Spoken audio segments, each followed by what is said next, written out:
survint un grand événement dans cette famille. Le marquis del Dongo avait arrangé le mariage de sa jeune sœur, Gina del Dongo, avec un personnage de la plus haute naissance. Mais il portait de la poudre. Et à ce titre, Gina le recevait avec des éclats de rire. Et bientôt, elle fit la folie d'épouser le comte Pietranera. Bref. Pierre? Oui. Avant de rien faire, j'ai voulu l'aller visiter. Je me disais, si mon arbre a des feuilles, ce serait un signe pour moi. Le croirais-tu, Gina? Hier soir, à 7h30, j'arrivais à mon marronnier. Il avait des feuilles, de jolies petites feuilles, déjà assez grandes. Je les baisais sans leur faire de mal. Et en un clin d'œil, toutes les tristesses qui, comme tu sais, empoisonnent ma vie, surtout les dimanches, ont été comme enlevées par un souffle divin. J'ai vu cette grande image de notre Italie se relever de la fange où les Allemands la retiennent plongée. Elle étendait ses bras meurtris et encore à demi chargée de chaînes vers son roi et son libérateur. Voici qui est charmant. C'est un mouvement de timidité véritable. Voilà bien 25 ans que pareille aventure ne m'est arrivée. Et en homme d'esprit, il ne cache pas son émotion. Il a le courage d'être timide. Mais oui, timide, la chose est vraie. Donc elle ne peut être ridicule que si je l'exagère, ou si j'en fais trophée. Ah.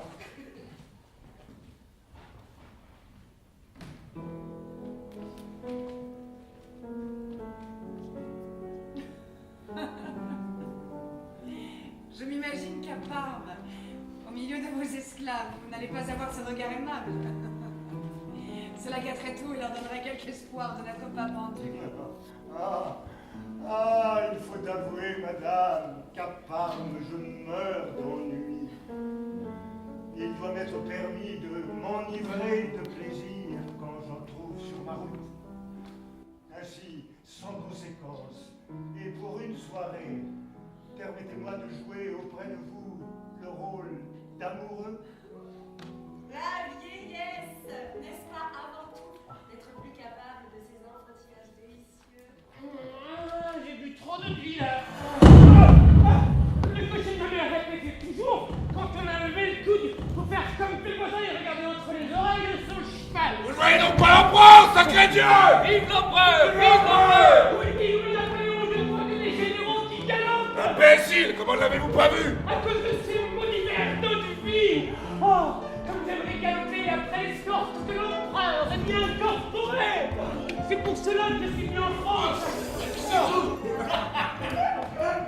Bon, t'attends de me faire demander. Oui, tout va bien là? C'est bien sage, hein? Écoute, personne n'a pu encore dire que j'étais un homme d'esprit. Oh Pierre, je te présente Julietta. Alors, mademoiselle, comment vous le trouvez, Monseigneur, c'est un grand seigneur, très appliqué, très généreux, mais surtout très libertin. Et voilà. Tu vois, j'arrive pas à jouer avec sérieux le rôle d'amoureux.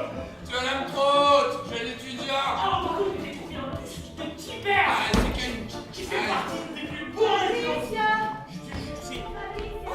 Je te présente Sylvia. Les années passent et je suis toujours pas amoureux. À chaque mot qui l'a contrarié, ses yeux semblaient toujours me dire « Oh, je pourrais partir à Naples, ce serait un séjour bien plus charmant que votre petite ville de Parme, connasse. » Fontana, priez la Duchesse d'attendre un petit quart d'heure. Oh, le petit quart d'heure d'attente. Et les touchantes larmes que je vais voir répandre.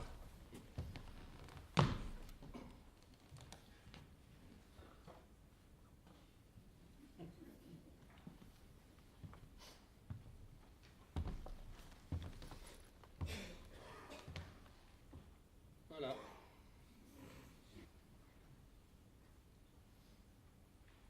Encore 14 minutes. Bébé, j'ai un gossip. Vas-y, balance. Del Dongo, on va lui couper la tête. Arrête. Oh là là, ça fait froid dans le dos. Oh là là, t'as vu la duchesse récemment? Elle perd pas de temps, hein. Oh la salope. Elle avait l'air de vraiment s'éclater avec l'amant de la Raversi. Oh, oui. En même temps, elle a raison, elle a rompu avec Mosca, elle a le droit. On en pense quoi? Qu'elle est complètement immorale, cette pute. On dit que Mosca, il a démissionné de son poste de Premier ministre. Non. À 56 ans, ce vieux débris, il lâche un poste de malade parce qu'il s'est fait larguer par une femme qui l'aime pas et en plus qui se tape un petit jeune. Eh ben, ça va pas très fort, apparemment. Je sais pas Non. pourquoi j'arrive pas à me réjouir. Ouais, so sad. Bien, Rachid, parce que j'ai promis de vous faire noble, tu commençais à faire l'insolent. Qu'est-ce que ces bruits ridicules qui font condamner Fabrice à mort comme assassin du comédien Gillette? Ah oui, c'est moi-même qui les ai fait courir, par ordre du prince. Au fait, ta phrase. Oui, très bien. Le prince, vous le savez, rêverait d'une sentence d'exécution. Mais, vous le savez aussi sans doute, il n'a plus qu'une condamnation à 12 années de citadelle. Très bien. Et de toute façon, le prince n'oserait pas l'exécution. Et puis moi, qui suis le seul à pouvoir donner l'ordre d'exécuter les hautes œuvres, hein, très bien, je n'en donnerai jamais contre Fabrice Del Dongo étant le futur baron Riva. Et vous ferez bien. Distinguons, hein. Moi, je suis que pour les morts officielles. Et si votre Fabrice vient à mourir d'une colique, n'allez pas me l'attribuer.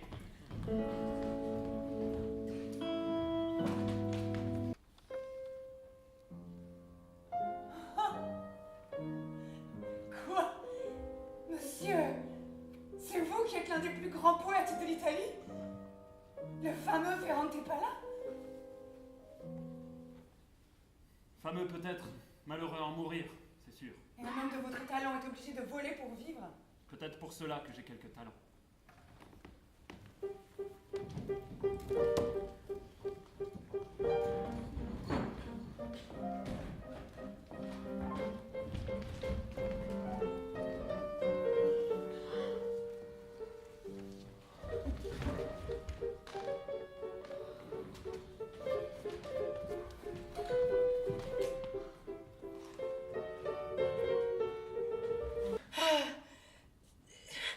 Jouez encore! Ne buvez que l'eau qu'on vous sert! Vivez avec du chocolat! Il faut que vous le sachiez! Peut-être Barbone est-il chargé de vous empoisonner!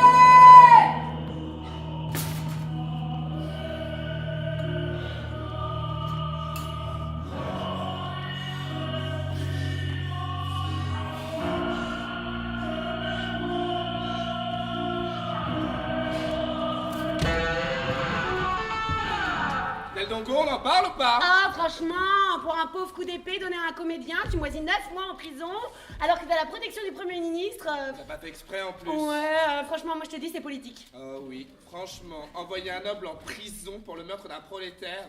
Mais on va où là? Scandale! C'est pas possible, je te jure, c'est pas possible. Oh là là! Tu vois, s'il est pas mort en place publique, il va bientôt crever d'une dysenterie. Ah! Moi je crois qu'il est déjà mort. Qu'est-ce que c'est? Une lumière. 6, 7, 8, 9. C'est un I! I est la 9e lettre de l'alphabet! Il pensa a te. Gina. Gina pense à toi! Prendre sa liberté pour le simple bonheur de m'apercevoir d'une fenêtre à l'autre! Pour qui sont ces sérénades chaque soir là? Mademoiselle, elle épousera bientôt le marquis Crescenzi. Fabrice demande une entrevue dans la petite chapelle de marbre noir. Clélia accepte.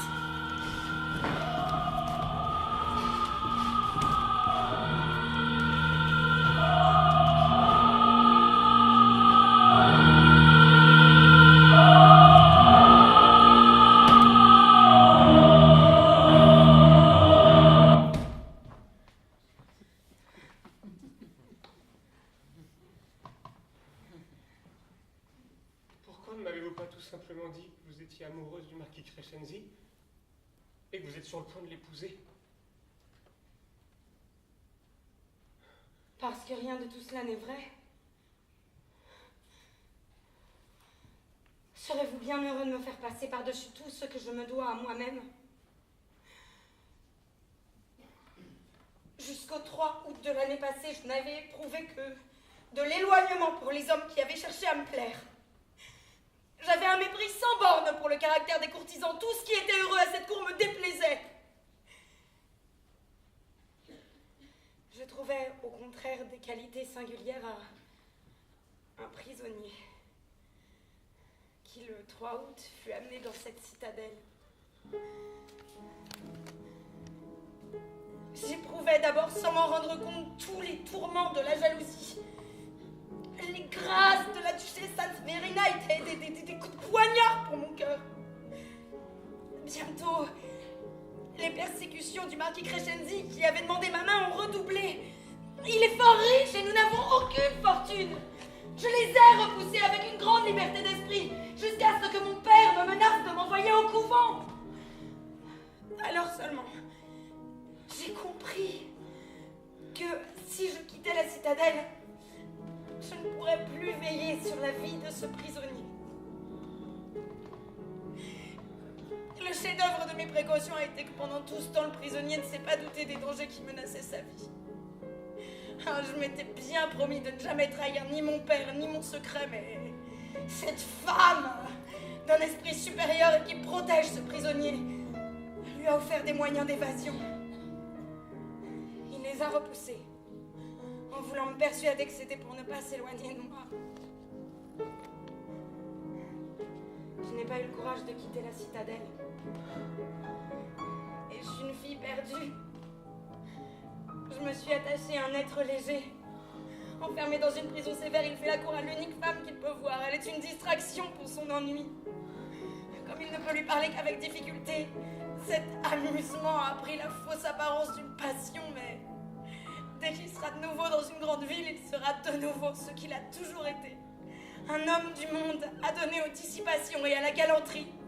Et sa charmante compagne de prison finira ses jours dans un couvent, oublié de cet être léger et avec le mortel regret de lui avoir fait un aveu. 11h30. Je vous vois peut-être pour la dernière fois. Pierre! Oui? Sainte Madone, s'il survit à son évasion, je vous jure de ne plus le voir jamais. Je vous jure de ne plus jamais revoir ses yeux. Puisque je l'ai juré à Clélia, j'aime mieux tomber du haut d'un rempart très élevé que d'être toujours à faire des réflexions sur le goût du pain. Adieu, Fabrice. J'épouserai le marquis Crescenzi et jamais je ne te reverrai. Dieu te sauve, dit la Sainte Madone. Duchesse, écoutez-moi. J'ai reçu une terrible confidence du fiscal Rassi et je crains que vous ne soyez folle de douleur. Ce soir, on va empoisonner Fabrice. Pierre! Oui! Le feu a pris au château! Le feu a pris au château! Le feu a pris au château! Le feu a pris au château! Mes livres sont-ils brûlés? Là, tout va se passer comme prévu. Fabrice arrive sans encombre sur le toit du corps de garde. Il y a du bruit, les soldats ne dorment pas. On entend, le diable est sur le toit. Il faut le tuer d'un coup de fusil. Ouais, mais si on est mis en prison par le gouverneur pour alarme inutile. Et puis on entend enfin, tout est bien autour de mon poste. Alors Fabrice passe, tu notes, hein? Les sentinelles ne le voient pas, elles sont aveuglées par le brouillard du soir. Ah, nouvelle frayeur. Fabrice entend, je poignarde le premier qui s'approche de moi. Fabrice appelle Dieu. Il n'agit que pour Clélia, il se sent un héros des temps de chevalerie. Là commence la grande descente. C'est très haut. Fabrice sent que la force des bras lui manque. Il croit lâcher la corde, les broussailles l'écorchent, mais il parvient à la tenir. Ah, qu'est-ce que c'est? Un oiseau? Oh, un gros oiseau! Un autre! Mais c'est lui qui les réveille! Oh, déjà en bas de la grosse tour, et il n'a que les mains en sang! Cet acacia qui semblait si petit vu d'en haut, il doit avoir en fait 15 ou 20 pieds de hauteur! Mais comparé à ce qu'il reste à descendre, ce ne sera pas grand-chose! Ah! Un ivrogne qui dort! Il faut courir vers le rempart! Fabrice n'a plus de jambes! Il n'y arrivera pas! De l'eau-de-vie, merci, mais pas de l'eau-de-vie! Hein? Mais il n'y a pas d'arbre dans ma chambre! Hein? Qui me saisit là?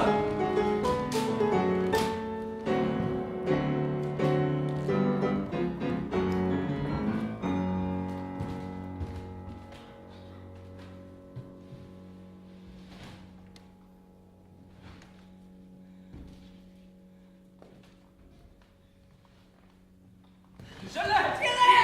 C'est lui, c'est lui!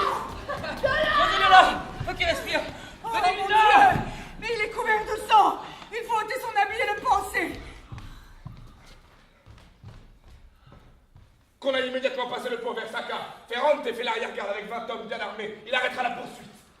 Me voici en haute trahison. Allez. Ne me demande pas d'être joyeuse. Je ne verrai plus Fabrice. Je suis désormais la comtesse Mosca. Ne me force jamais à reparaître à Parme. Et songe toujours qu'au lieu de 150 000 livres de rente, tu en auras 30 ou 40 tout au plus.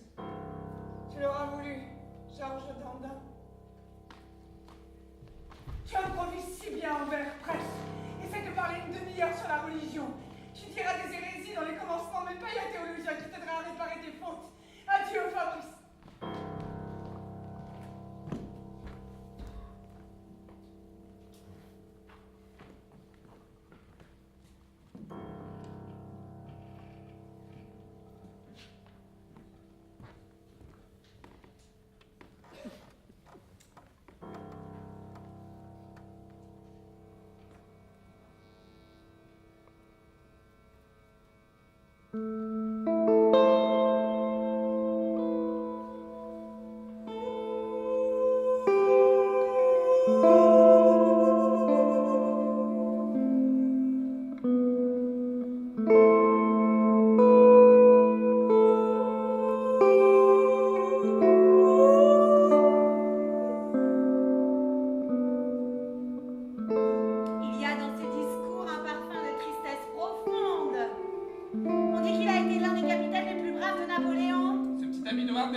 Mes frères, une âme malheureuse et bien digne de toute votre pitié vous engage, par ma voix, à prier pour la fin de ces tourments, qui ne cesseront qu'avec sa vie.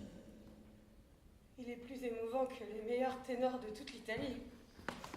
Il m'a tout cassé là-dedans. Mon cœur n'avait pas fait un mauvais choix. Si je te vois, je suis perdue. Je n'ai prêché que dans l'espoir que je te reverrai. Entre ici, ami de mon cœur. Vois, chérie. Ici, nous demandons la permission de passer sans en dire un seul mot sur un espace de 3 années de bonheur divin. Sandrino! Mon fils ne m'aimera pas. Il ne m'entend jamais nommer. Et le peu de fois que je vais au palais Crescenzi pour le voir, ce sont à sa mère qui ne me voit pas. Alors je suis sûr que j'ai une figure sérieuse. Et pour les enfants, saviez-vous dire triste? Je veux l'avoir avec moi. Je veux qu'il habite avec moi. Impossible qu'il sorte d'ici! Il faut feindre une maladie. Sandrino serait de plus en plus mal et nous dirions qu'il a fini par mourir pendant une absence du marquis ton mari. Je t'aime, je ne peux pas te voir. Je veux revoir mon fils. Fabrice, nous serons punis. Mais je t'aime trop pour te refuser ce sacrifice. À force d'être alité, leur enfant Sandrino est réellement tombé malade. Kélia manque de perdre la raison et hurle mauvais présage à chaque fois qu'elle voit le visage de Fabrice. 53e jour. Sandrino est mort. Juste punition de mon vœu trahi. Ah, maison maudite, où j'ai trop vu ton visage. Elle a au moins la douceur de mourir dans les bras de son ami. Je donne toutes mes terres. Je démissionne. Je me retire à la Chartreuse de Parme.